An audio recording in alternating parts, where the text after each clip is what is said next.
Hulyo 20, 1930. Mataas sa mga dalisdis ng K2, tinatawag ng mga umaakyat ng bundok na ang mabagsik. Isang nag-iisang lalaki ang nakaupo, nagiyeyelo sa loob ng kanyang tent. Walang pagkain, walang apoy, at ang hangin sa labas ay parang sumisigaw na tila gustong gibain ang bundok. Si Dudley Wolfe ay isang milyonaryong adventurer na di pa nakakaakyat ng bundok na mas mataas sa Alps.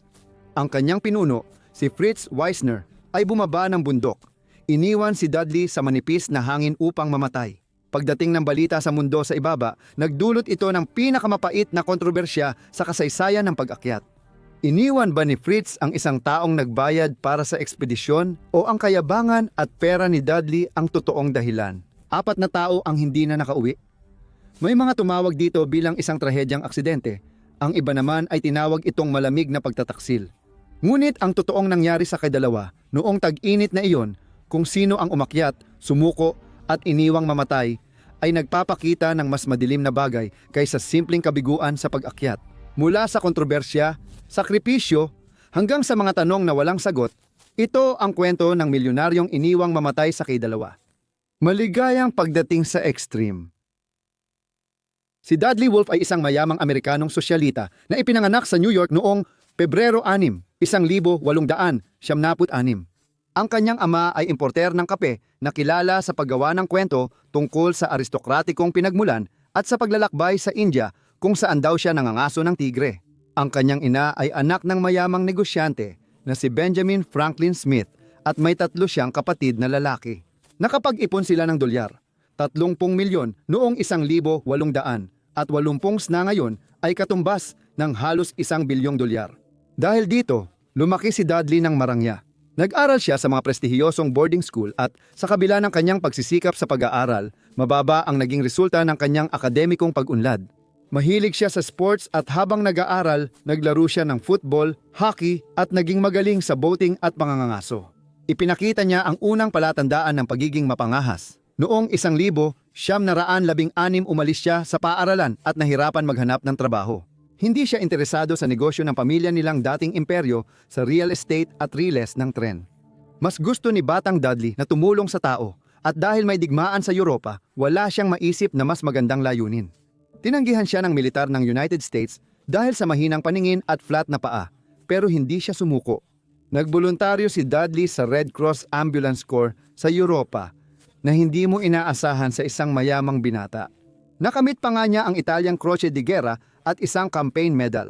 Sumali siya sa French Foreign Legion noong Oktubre 1918 at naglingkod ng 1 buwan hanggang matapos ang labanan sa Western Front. Pagkatapos ng digmaan, bumalik si Dudley sa Omaha, Estados Unidos at tumulong sa negosyo ng pamilya nilang real estate dahil wala na siyang ibang mapuntahan. Pero hindi niya talaga gusto iyon. Gusto pa niya ng higit sa buhay.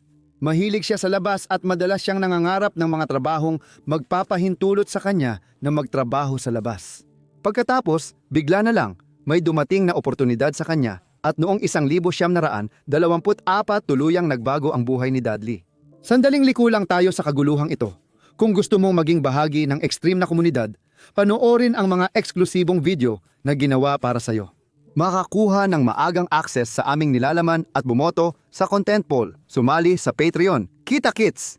Noong 1924, ipinatawag si Dudley at mga kapatid niya sa malaking ari-arian ng kanilang 74 anyos na lolo. Sa ngayon, siya ang pinakamayamang tao sa New England. Wala ni isa sa mga kapatid ng kanyang lolo ang nagkaroon ng sariling mga anak, kaya ang napakalaking yaman ng pamilya ay naipasa kay Dudley at sa kanyang mga kapatid. Sa panahong ito, pinaniniwalaang ang magkakapatid ay may tinatayang halagang dolyar, 100 milyon o humigit kumulang nakakagulat na 14 bilyon. Ngayon, si Dudley ay magiging isa sa pinakamayaman sa Amerika. Hindi na niya kailangang magtrabaho, maaari na niyang gugulin ang kanyang oras sa paggawa ng mga bagay na mahal niya. Pero sa isang kakaibang pangyayari, nagpasya siyang mag-apply sa Harvard University. Kahit walang akademikong kwalifikasyon, nakakagulat na tinanggap si Dudley noong 1925. Noong nasa Harvard siya, doon niya natuklasan ang tunay niyang hilig, ang yacht racing. Dito lumitaw ang kanyang hilig sa matitinding karanasan.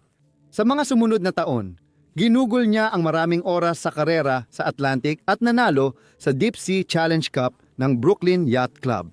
Noong 1900, 29 nagpagawa siya ng 60 pieng schooner na Mohawk at siya ang unang nagkarera ng yate na ganoon kalaki sa Atlantic. Sumali siya sa King and Queen's Cup Classic at nagtapos sa ikalawang pwesto laban sa mas malalaking sasakyang dagat. Pagkatapos magtapos sa Harvard, muling napunta si Dudley sa isang sangandaan. Nawala na ang dati niyang hilig sa yacht racing at napagod na rin siya sa mga grupong kinabibilangan niya. Lumipat si Dudley sa Europa kung saan nagsimula siyang mag-mountaineering at skiing. Natural siya sa skiing. Halos araw-araw siyang nag-iensayo at ginagamit niya ito bilang paraan para makawala sa mga pressure ng araw-araw na buhay. Kalaunan, nakilala siya dahil sa husay niya sa pagdausdos pababa ng Alps at nagawa pa niyang mag-ski patawid sa Mont Blanc Massif. Kasabay nito, nagsimula rin siyang umakyat. Ngunit nahirapan siya sa mga teknikal na aspeto ng e-sport. Kahit mayaman at mapangahas siya, inilalarawan pa rin siyang magalang, masayahin at medyo mahiyain. Hindi naging hadlang ito sa kanya para mahanap ang tunay na pag-ibig. Noong 1934, pinakasalan niya si Alice Blaine Damrosch, isang mahusay na skier at mahilig sa outdoor activities. Bagay talaga sila para sa isa't isa. Baka nagtataka ka ngayon kung paano napadpad ang isang mayamang may-ari ng yate na walang karanasan sa pag-akyat sa death zone ng pinakamapanganib na bundok sa mundo. Nagsimula ang bahaging ito ng kwento noong unang bahagi ng 1938 4 na taon na silang kasal. Isang gabi, nag-imbita sina Dudley at ang asawa niya ng maraming tao sa kanilang marangyang apartment sa 5th Avenue, Manhattan para ipakita ang mga larawan ng kanilang karanasan. Nag-ski at umakyat sila sa Europa. Naimbitahan din ang German-American mountaineer na si Fritz Wiesner. Noong isang taon, nagtala ng talumpati si Fritz sa American Alpine Club at ibinahagi ang plano niyang mag-organisa ng ekspedisyon sa K2 sa kauna-unahang pagkakataon. Alam ni Fritz na magiging mahirap makakuha ng pondo para sa ekspedisyon dahil hindi maganda ang ekonomiya ng Amerika noong 1938. Kaya kailangan niyang humanap ng mga umaakyat na kayang tustusan ang sarili nilang gastusin. Noong panahong iyon, lahat-lahat na aabot sa humigit kumulang 17,500 ang gastos ng bawat isa, nakatumbas ng napakalaking 300,000 sa panahon ngayon. Nang makausap ni Fritz si Dudley sa apartment nito, agad niyang naisip na sinuwerte siya.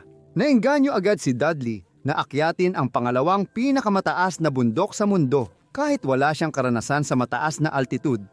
Hindi naging hadlang kay Dudley ang kawalan ng karanasan sa pagtupad ng iba pa niyang layunin. Kung nakapasok siya sa Harvard na walang kwalifikasyon at nakipagkarera ng yate sa Atlantic, siguro madali lang para sa kanya umakyat ng bundok, di ba?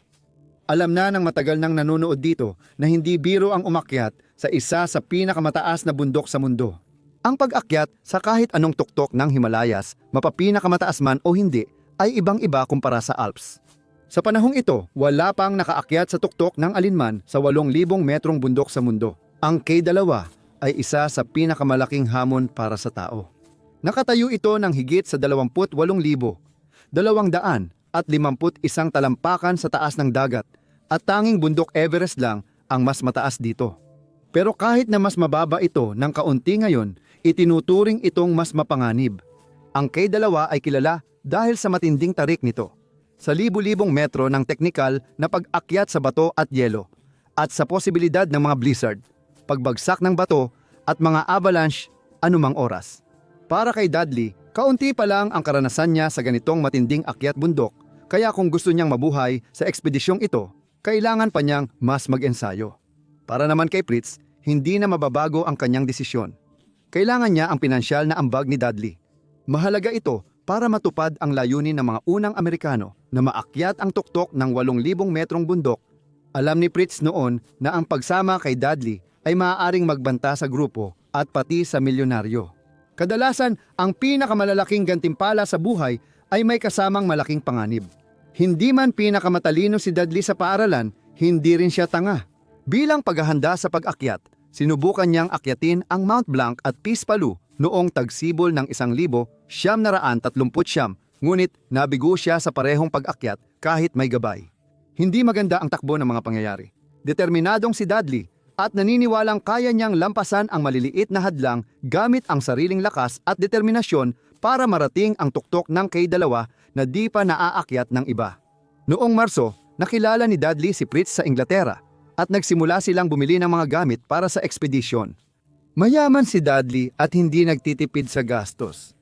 Binili nila ang pinakamagagandang gamit na meron noon, kabilang ang mabibigat na tolda, inflatable na kutsyon, kalan, sapatos na may pako at mga sleeping bag. Para sa pagkain, nagdala sila ng dehydrated na pagkain tulad ng gatas, prutas at gulay. Ngunit karamihan sa enerhiya nila ay mula sa dilata at pinatuyong karne. Sina Fritz at Dudley ay sinamahan ng 4 pang umaakyat sa kanilang grupo, kabilang sina Jack Durrance, Chappell Cranmer, George Sheldon at Tony Cromwell na nagsilbing deputy leader. Si Tony ay isa pang mayamang lalaki na hindi kailangang magtrabaho ng regular na trabaho. Di tulad ni Dudley, inilalaan ni Tony ang oras niya sa pag-akyat ng bundok sa iba't ibang bansa at perpektong katuwang siya ni Fritz. Nag-hire ang grupo ng 9 na Sherpa at maraming porter para sabay nilang subukang akyatin ang imposibleng K2. Noong Marso 29, 1939 nagkita si Dudley at ang grupo sa Genoa at sumakay sa SS Conte Biancamano papuntang Bombay, India. Simula ito ng 6 na buwang ekspedisyon at unang hakbang sa paggawa ng kasaysayan. Sumakay ang grupo sa 40 oras na tren papuntang Rawalpindi, tapos sumakay ng 2 sasakyan papuntang Srinagar sa lambak ng Kashmir. Pagdating ng Abril, nagtipon ang mga umaakyat ng bundok, Sherpa at porter. Noong ika-20 siglo, wala pang kalsada papuntang bundok. Sa halip, kinailangan ni Dudley at ng kanyang grupo na maglakad ng mahigit 330 milya para marating ang paanan ng K2 habang naglalakad sila at sumasakay sa kabayo. Tiyak na kakaibang mundo ito para sa mga lalaking taga-kanluran. Sa kwento ni Tony na sumulat, ito ay isang malungkot at tigang na lugar. At kung paano nagawang mabuhay ng mga naninirahan dito, ay punong-puno ako ng paghanga at pagtataka. Ang mga burol ay lubos na walang anumang halaman na matatagpuan lamang sa mga dinidiligang alluvial fans. Pagkatapos ng isang buwang paglalakad araw-araw, sa wakas nakita ni Dudley ang unang tanaw ng K2 noong huling bahagi ng Mayo. Masigla ang pakiramdam niya at nang natitirang miyembro ng grupo nang maitayo nila ang base camp sa taas na 16,000 at 500 talampakan makalipas ang kaunting sandali. Sinimulan na nila ang mahirap na bahagi, ang pag-akyat sa bundok. Agad na dumaan sa matinding pagsubok ang grupo nang malubhang magkasakit si Chappell Cranmer. Inalagaan siya ni Jack kahit nakakaunti o halos walang medikal na pagsasanay at binigyan pa siya ng artipisyal na paghinga ng mahigit 2 oras na malamang ay nagligtas sa kanyang buhay. Kaya bago pa man sila makalampas sa base camp, nabawasan na agad sila ng 1 tao at tumatakbo na ang oras. Para marating ang tuktok habang umaakyat, kailangan nilang kalimutan ang mga alalahanin at magsimulang umusad. Sa susunod na buwan, sinanay ni Dudley at iba pa ang sarili sa bundok. Nag-akyat sila ng 700 libra ng gamit sa Kampo 1. Mula rito, inilipat nila ang mga gamit sa Kampo 2 na naging pangunahing lugar ng supply. Sa tuktok ng kapasidad nito, higit 15 toneladang supply ang nakaimbak doon. Mukhang maayos ang lahat para kay Dudley. Napanindigan niya ang sarili noong simula ng ekspedisyon, pero nang magsimulang umakyat, nag-iba ang lahat.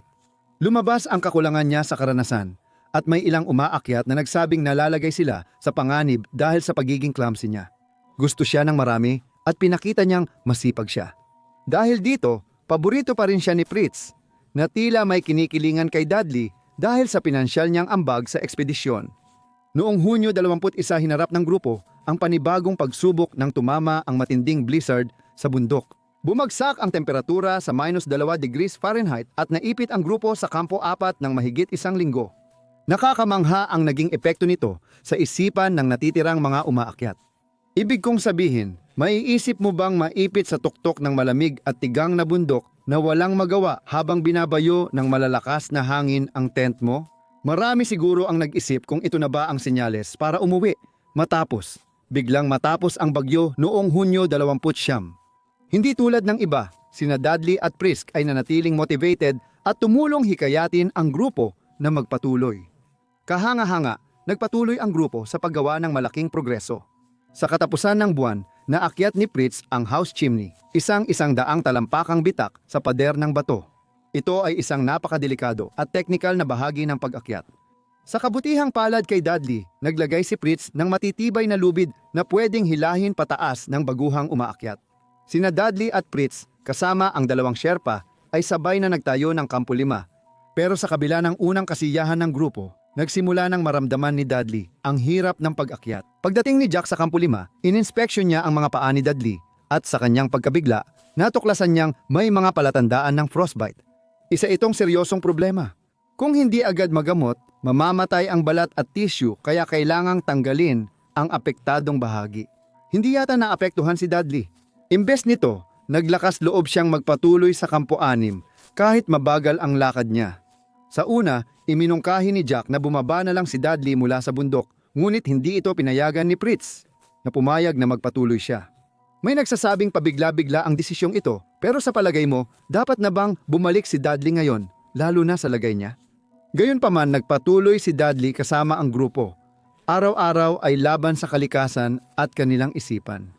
Hindi man siya mahusay umakyat, binabawi ni Dudley sa determinasyon at lakas. Noong Hulyo 14 matapos ang ilang buwang pagsubok sa bundok, naitatag nila ang Kampo 8. Pero ngayon, nagre-rebelde na ang katawan ni Dudley laban sa kanya. Sa unang bahagi ng ika-20 siglo, hindi pa sikat ang bottled oxygen tulad ngayon. Sa pag-akyat ng bundok, dapat tiyakin ni Dudley at iba pang umaakyat na nakaangkop sila ng maayos. Pero kahit noon, ang paggugol ng mahabang oras sa 10,000 talampakan sa taas ng dagat ay napakadelikado at mahirap para sa katawan. Sa puntong ito, 3 linggo na sina Dudley at Fritz sa taas na lampas. 22,000 talampakan. Mula rito, malapit na ang grupo para subukang abutin ang tuktok, pero sa ibaba, nagkakagulo na ang lahat. Kinailangang bumaba si Jack sa Kampo 2 dahil nagka-hypoxia siya mula sa kakulangan ng oxygen. Pagdating niya, nadatna niyang magulo ang kampo at nawalan na ng gana si Tony na ipagpatuloy pa ang ekspedisyon. Isa itong seryosong problema dahil wala ng koneksyon sa pagitan ng mga nasa itaas ng bundok at ng mahalagang supply nila sa ibaba. Sa itaas ng bundok, sina Dudley, Fritz at ilang Sherpa ay naghahanda akyatin ang natitirang 3,000 talampakan. Hindi nila alam na malayo na pala ang nauna nila sa supply, na magiging problema ring kalaunan. Noong Hulyo 17, sinimulan ni Dudley, Fritz at Pasang Lama ang huling pagsubok nila sa K2. Ito na, magiging bahagi kaya sila ng kasaysayan bilang unang umakyat sa tuktok ng isang 8,000 metrong bundok. Lahat ng kanilang pinaghirapan ngayon ay abot kamay na. Habang nagpapatuloy mula Kampo 8, naabot na ni Dudley ang limitasyon niya. Hindi na niya kinaya at bumalik siya sa kampo. Mahigit 1 linggo ring nanatili si Dudley mag-isa sa Kampo 8. Habang nagtutulak paakyat sina Fritz at Pasong, mahirap para sa akin isipin kung gaano kalungkot at nag-iisa si Dudley. Sa mga oras na iyon, malamang ay nakakaramdam na siya ng delusyon at matinding sakit mula sa frostbite na unti-unting sumisira sa kanyang mga paa. Ang tanging tunog ay ang malakas na hangin sa kanyang tolda. Sa ibaba, lawak ng matutulis na tuktok ng bundok ang abot tanaw at nagsilbing nakakatakot na paalala ng kanyang pag-iisa. Nag-iisa siya sa mabagsik na bundok at wala siyang mapuntahan. Umaasa na lang siya na babalik ang mga Sherpa o isa sa mga umaakyat mula sa taas ng bundok. Sina Fritz at Pasong ay ginawa ang kanilang huling pagsubok na marating ang tuktok noong Hulyo 19. At kahit na umabot sila sa loob ng 800 talampakan mula sa tunay na tuktok, nagpasya silang umatras dahil tumanggi si Pasong na magpatuloy dahil sa takot. Ayon kay Fritz, maraming beses niyang pinagsisihan ang pagsuko habang pababa siya. Mas madali sana para sa amin na magpatuloy papunta sa tuktok at bumalik sa mahirap na bahagi ng ruta kinabukasan ng umaga. Kahit umatras, hindi pa tapos ang pangarap ni Fritz. Naniniwala siyang makakabalik sila sa Kampo 8, kunin ang supply at muling subukang abutin ang tuktok. Ngunit pagdating niya, nagulat siya nang malaman na mag-isa lang pala si Dudley sa buong panahon. Hindi maintindihan ni Fritz kung bakit walang nagdala ng dagdag na supply o umakyat para tingnan sila. Sa puntong ito, naubos na ni Dudley ang lahat ng kanyang posporo, kaya hindi na siya makapagluto o kahit makatunaw ng nyebe para sa tubig. Hindi alam ni Dudley at Fritz sa puntong ito na ang natitirang mga kasama nila sa ibaba ay iniisip na lahat ng nasa itaas ng bundok ay namatay na. Ilang araw bago ito, isang Sherpa ang lumapit ng hanggang 500 talampakan sa Kampo 8 at sumigaw ng 3 beses. Pero hindi narinig ni Dudley ang kanyang tawag.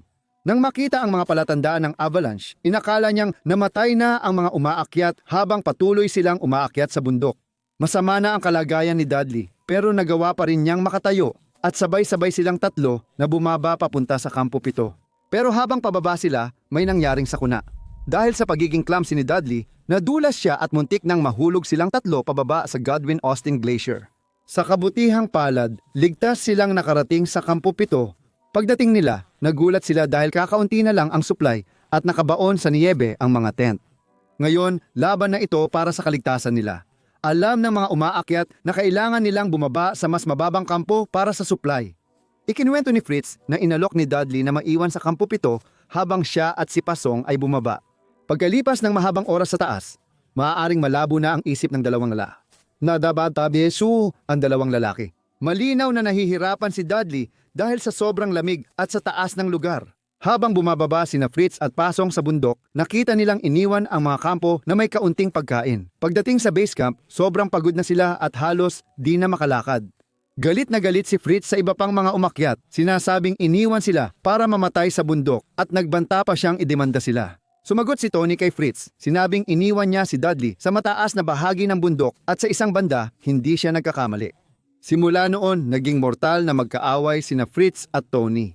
Pero sa kabila ng kanilang mga hindi pagkakaunawaan, may mas malaki at mas mahalagang problema, si Dudley. Muli, mag-isa na naman siya sa kadalawa at sa pagkakataong ito, kailangan muling umakyat ng mga climbers sa mapanganib na bundok para sagipin siya. Noong Hulyo 25, sina Jack at 3 Sherpa ay nagsimulang umakyat ngunit umabot lang sa Camp 4. Mula rito, 2 lamang sa mga Sherpa ang may lakas na magpatuloy at umakyat papunta sa Camp 6.